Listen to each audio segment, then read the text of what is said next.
Hello, everyone. How is everyone doing today? If we haven't met yet, hi, I'm Allana Robinson.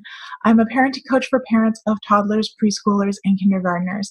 And I help parents understand why their children are misbehaving and how to fix it without yelling, shaming, or using timeouts. We have a lot to cover in this video, so I'm going to jump right in. But if you're watching, please say hi. Let me know that you're here and that you can hear me.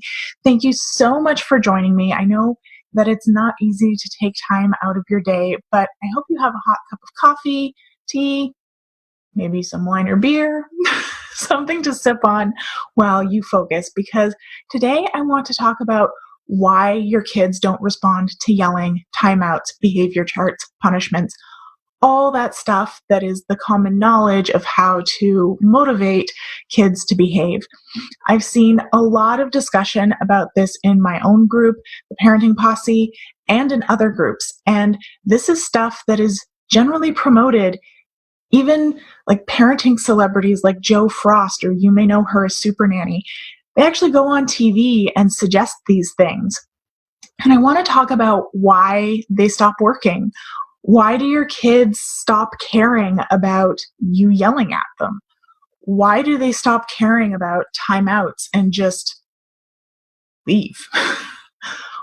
Why does the behavior sticker chart work for like a week and then they don't give a damn about it no matter how big of a reward you attach to it? Why do they laugh at you when you punish them? So the first thing that I want to talk about is what all of these common knowledge ways of modifying kids' behavior have in common is, and that's that they're really manipulative. They're predicated on the assumption that kids do well if they want to, and that we need to manipulate them into wanting to. And we've come up with a plethora of ways of manipulating our kids to threaten them into compliance.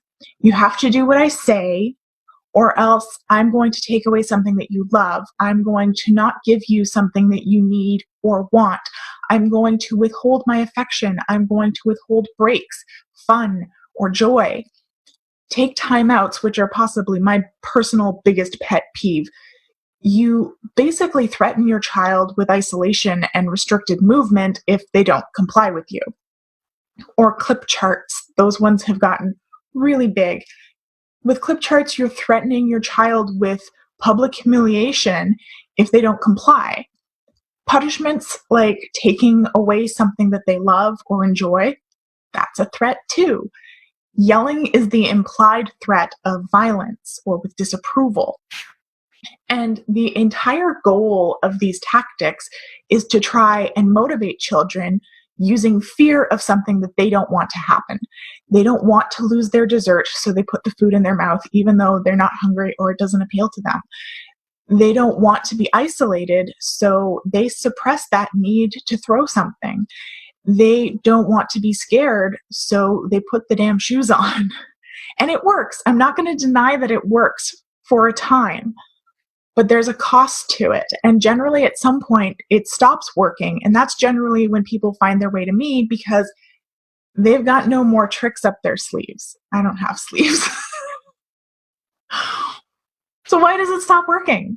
Well, because different parts of our brain hold emotions and information. The part of our brains that learn, holds information and knowledge, holds language, and where mental processes that run our lives is different than the part of our brain that holds emotions, memories, and keeps us safe.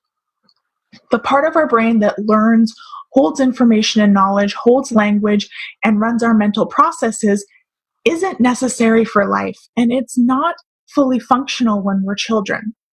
Think of babies. They don't talk. They don't know very much. They can't really think things through, and they learn very slowly because the part of the brain that does all that stuff doesn't start developing until birth. The part of our brain that holds our emotions, memories, and keeps us safe, that starts developing in the womb. Again, think of babies. They pretty much just cry and laugh, and they base whether they're safe or not off of their physical sensations and the memories of what has happened to them before. So when we try and manipulate our kids with fear, we automatically engage the part of their brain that's supposed to be keeping them safe and deals with emotion. And we disengage the part of their brain that processes language, learns, and thinks. That's pretty much the exact opposite of what most parents are trying to achieve with their behavior management. So, of course, we get frustrated because it keeps happening. Because instead of setting them up to learn, we're creating uncertainty about their safety, be that mental or physical safety, which means they can't learn. It is physically impossible for them to learn when they don't feel safe. I call this the Rhett Effect because when you look at medical illustrations of the brain, that emotional safety center of the brain is usually colored red or dark pink. So how are we going to fix this? There are 3 things that we need to do. The first is stay calm. The second is teach them what to do. And the third is engage them in critical thinking. So first, stay calm. That's a lot harder than it sounds, I know. When our children are misbehaving, it's really hard to stay calm because it feels like they're attacking us. It feels like they're deliberately doing it to piss us off. And our own brain, which is the exact same brain structure as your child, it's scanning for danger always as well. So when your child misbehaves, it makes us react emotionally. It makes us feel attacked. But guess what? You're the adult. You have the ability to take a deep breath, pause, and calm down and realize that this isn't an attack. It's got nothing to do with you. They're doing whatever it is that they're doing because it fulfills a want or a need for them.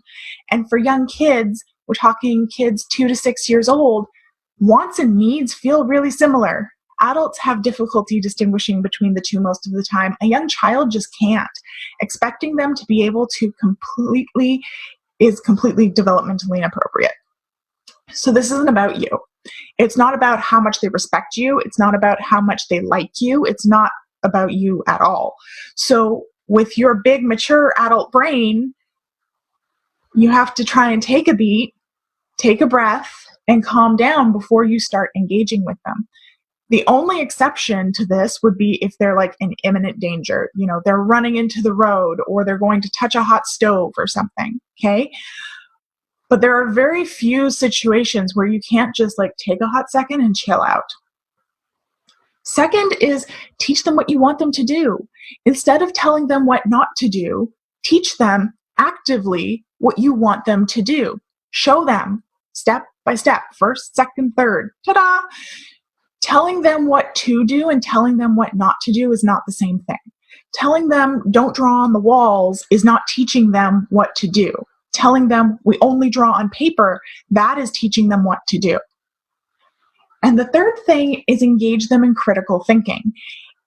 If they've made a mess, ask them how they think that we should clean it up. Again, help them figure out what to do to fix whatever it is that got messed up. If they hurt a friend, how are we going to fix that? Collaborate with them. Work together to solve the problem. That forces them to think about it. Draw the cause and effect connection for them. You know, you hit your friend and now they don't want to play with you because they're scared you're going to hurt them again. I wonder how you could help them feel safe playing with you again. We have to take all these abstract thought processes that we have as adults and make them very clear and easy to follow for our kids. Kids don't think like adults. They aren't just mini grown-ups. They think and process information in a very different way than we do. So we often have to make our thought processes really visible to them, and we have to teach it to them over and over and over again because that's not where they naturally go.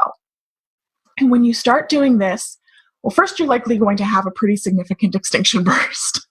Things are going to get worse before they get better because you're changing the basic structure of how you respond. And children, remember, because that top part of their brain that processes information and learns, it's still in the early stages of being under construction.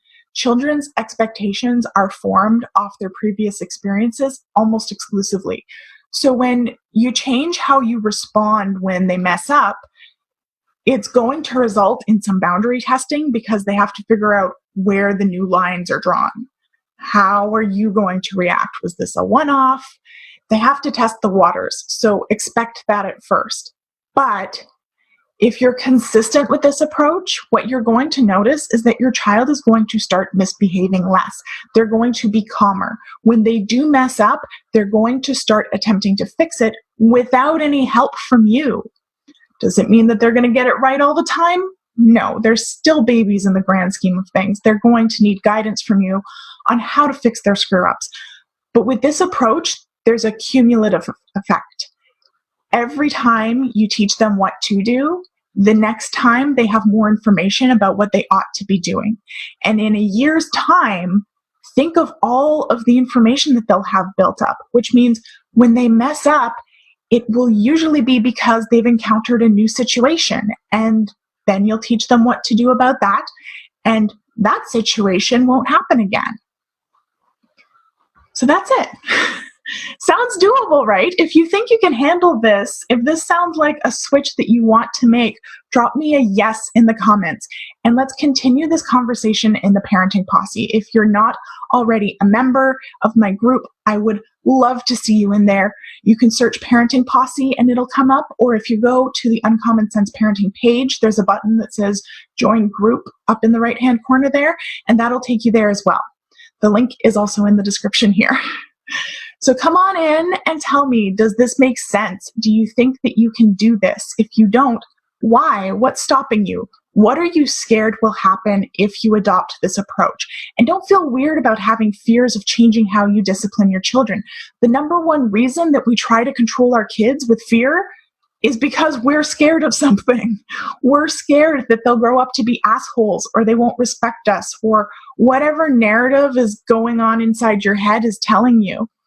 We all have one, and we'd love to walk you through that fear over in the Posse. Thank you so much for joining me today. I will see you again soon. Bye.